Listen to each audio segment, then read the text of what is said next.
ब्रह्मचारिणी माँ, दोसर में ब्रह्मचारिणी माँ। तेसर रूप में चंद्र घंटा, चारिम में कुसुमांडनी माँ, चारिम में कुसुमांडनी माँ। पांचम स्कंद माँ, पांचम स्कंद मात भवानी मैया के, अब गल है नवरात भवानी मैया के।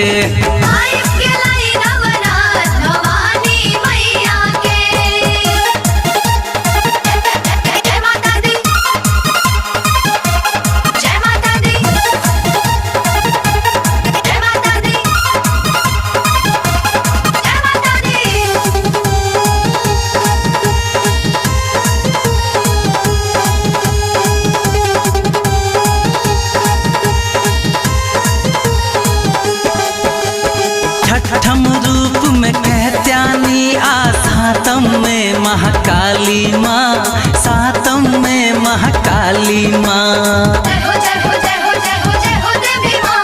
आठम रूप में महागौरी आ, नवम में सिद्धिदात्री माँ, नवम में सिद्धिदात्री माँ। नौ रूप की रे, नौ रूप की रैत भवानी मैया के, अब गल ही नवरात भवानी मैया के।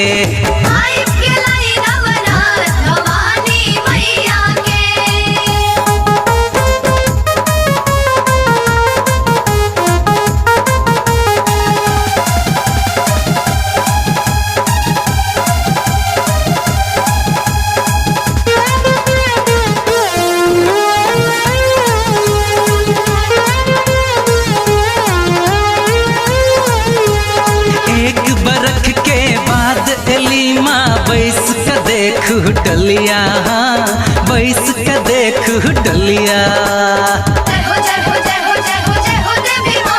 भगता माँ के भजन वहाँ गावे, लका लाल चुनरिया, लका लाल चुनरिया।